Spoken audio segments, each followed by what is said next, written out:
नमस्कार बच्चों, कैसे हैं आप सब। मैं उम्मीद कर रही हूँ कि आप अपने अपने घरों में स्वस्थ हैं, सुरक्षित हैं और खुश हैं। देखिए बच्चों, हम पढ़ रहे हैं हमारा पाठ 16 चिट्ठी के अक्षर। इस चैप्टर में हमने पढ़ा कि कैसे महिपाल सिंह ने अपनी शारीरिक विकलांगता को अपने ऊपर हावी ना होने दिया और अपनी ईमानदारी, लगन और निष्ठा के बल पर अपने बाएं हाथ से वही काम किया जो वह दाएं हाथ से कर सकता था।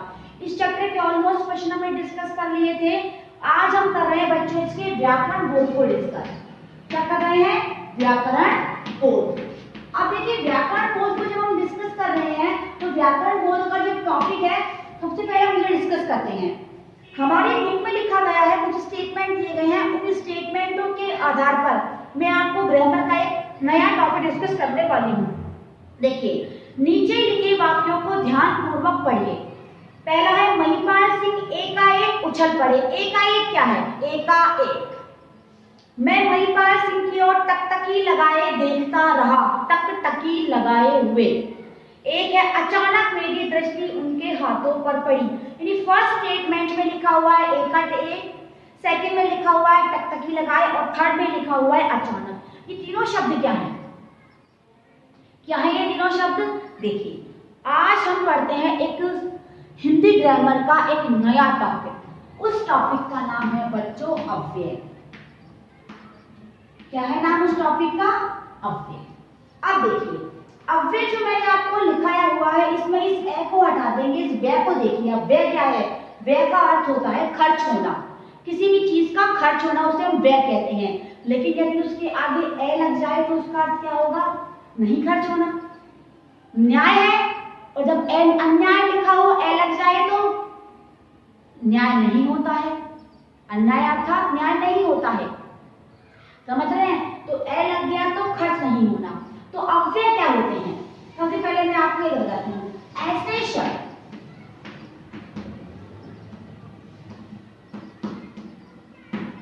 जिनका किसी लिंग, किसी वचन, किसी क्रिया से कोई संबंध नहीं होता।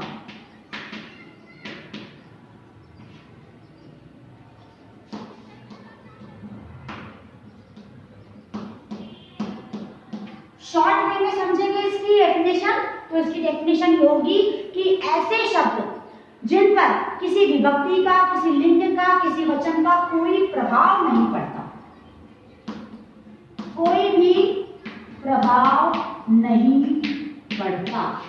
चाहे पुल्लिंग में लिखे, चाहे स्त्रीलिंग में लिखे, चाहे एक वचन में लिखे या बहुवचन में लिखे, कर्ता एक का हो चाहे बहु का हो, क्रिया कोई सी भी हो, लेकिन अव्यय शब्दों पर कोई प्रभाव नहीं पड़ने वाला। अब ये शब्द होते कौन कौन से हैं, इसके बाद हम ये डिस्कस करेंगे। तो पहले तो ये समझ लो कि अव्यय क्या है। अव्यय वो शब्द हैं जिन पर किसी भी विभक्ति का, किसी भी लिंग का, किसी भी वचन का, किसी भी चीज का कोई प्रभाव नहीं पड़ता, वो शब्द होते हैं हमारे अव्यय। अब हम डिस्कस करते हैं कि अव्यय होते कितने प्रकार के हैं। बच्चों देखिए, अव्यय होते हैं हमारे 5 प्रकार के। कितने प्रकार के? 5 प्रकार के। पहला प्रकार अव्यय का होता है क्रिया विशेषण। पहला प्रकार क्या होता है? क्रिया विशेषण। दूसरा प्रकार अव्यय का होता है संबंध बोधक।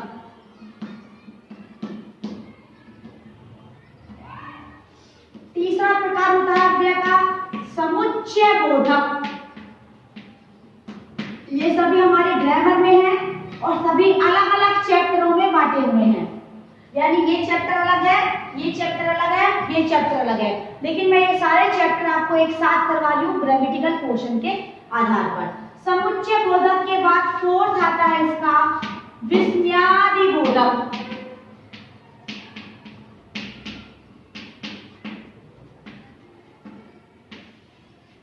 और फिफ्थ होता है इसका बच्चों, यहां लिख लेते हैं हम इसको निपात। ये निपात है ना, ये 6th ग्रामेटिकल बुक में नहीं है। 6th ग्रामेटिकल बुक में है क्रिया विशेषण, संबंध बोधक, समुच्चय बोधक और विस्मयादि बोधक, यानी 4 पार्ट। तो निपात को हम बाद में पढ़ेंगे, ठीक है, निपात को हम बाद में पढ़ते हैं।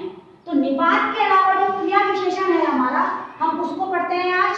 देखिए ये क्या होता है, आपको ये शब्द से लग रहा है क्रिया विशेषण, तो वे शब्द जो क्रिया की विशेषता बतलाते हो,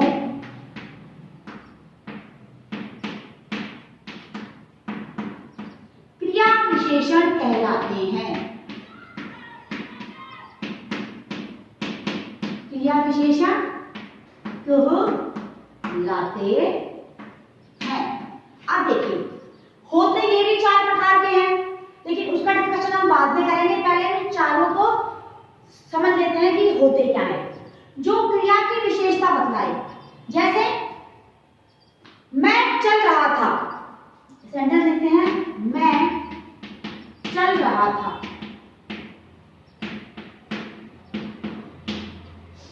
मैं, देख रहे हो, तेज चल रहा था।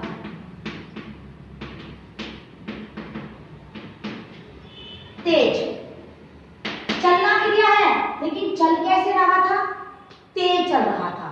अब ये देखिए, तेज चल रहा था, धीरे चल रहा था, कम चल रहा था, ज्यादा चल रहा था, आगे चल रहा था, पीछे चल रहा था, ये सब है ना, ये सब के सब क्रिया विशेषण के अंतर्गत आते हैं।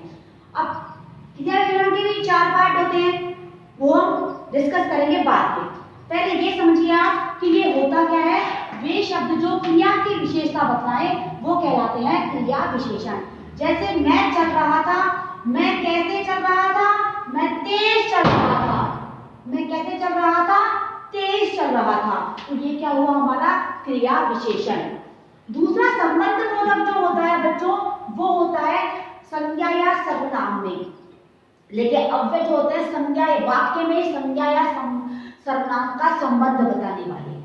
वाक्य में अन्य शब्दों के साथ,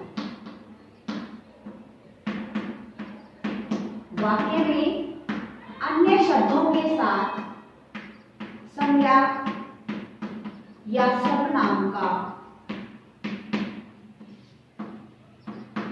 संबंध बताने वाले शब्द। जैसे हम कहें, हम क्या कहें, मेरे सामने बच्चे बैठे हैं, बच्चों के सामने मैं हूं, के सामने, के पीछे, के आगे, के ऊपर, के नीचे, के ज्यादा, के कम, ये सब क्या होते हैं, साथ में इसमें के लगता है। जैसे हमारे सामने बच्चे खेल रहे हैं। सामने हमारे लिखा, मेरे सामने, तुम्हारे सामने, बुक के नीचे, बुक के ऊपर, टेबल के नीचे, टेबल के ऊपर, टेबल के आगे, टेबल के पीछे, टेबल के बीच में। तो के बीच में, के आगे, के सामने, के पीछे, वो सब क्या होते हैं, संबंध बोधक। समझ में आया? वो क्या होते हैं, संबंध बोधक। समुच्चय बोधक क्या होते हैं, दो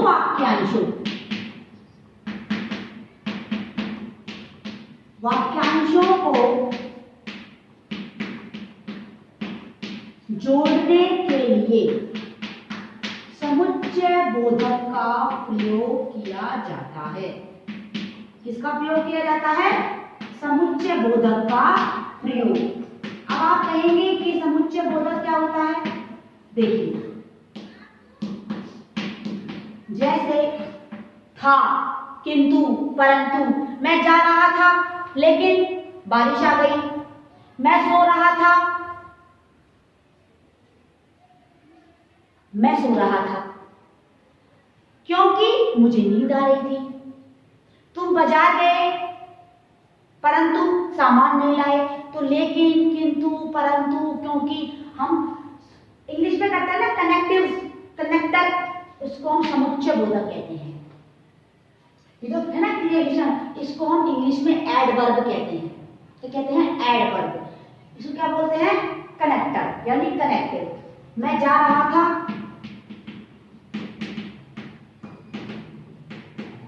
मैं जा रहा था परंतु बारिश आ गई।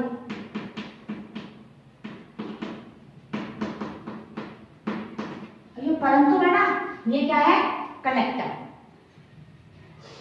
अब देखिए विस्मयादि बोधक क्या होता है?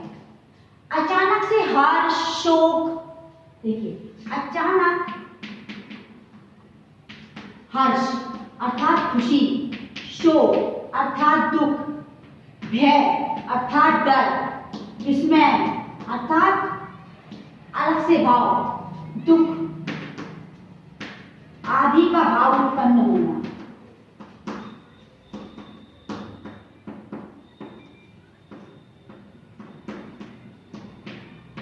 जैसे हाय, एक्सक्लेमेटरी साइन, मेरे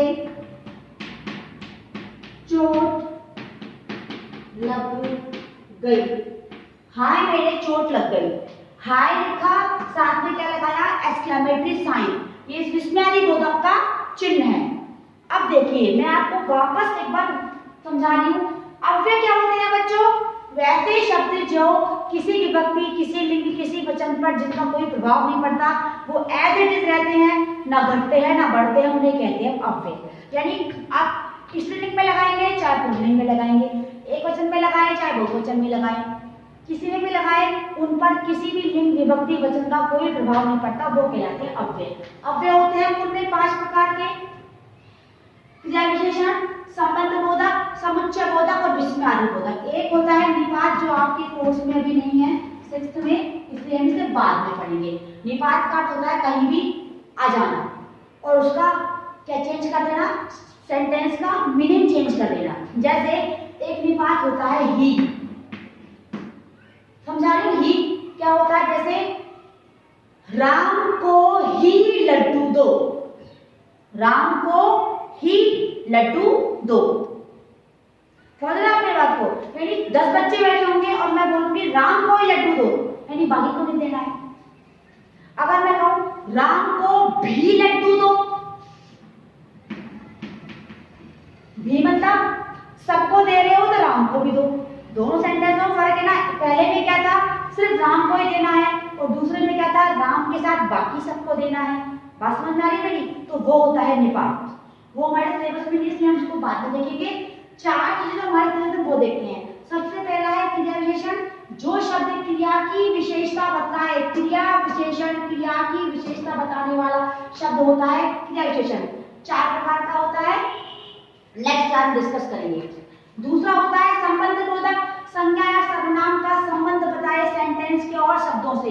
जैसे मेरे सामने दीवार है, मेरे पीछे ब्लैक बोर्ड है, मेरे ऊपर पंखा है, मेरे नीचे छत है।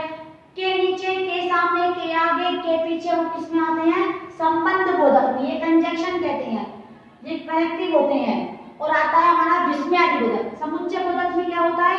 2 सेंटेंस को कनेक्ट करने के लिए जब इस सेंटेंस का प्रयोग करते हैं, 2 सेंटेंस को कनेक्ट करने के लिए जब उनके शब्द का प्रयोग करते हैं, उन दोनों सेंटेंस के बीच में, तो वो होता है हमारा समुच्चय बोधक। जैसे मैं जा रहा था परंतु बारिश आ गई, तुम सो रहे थे तभी मैं आ गई।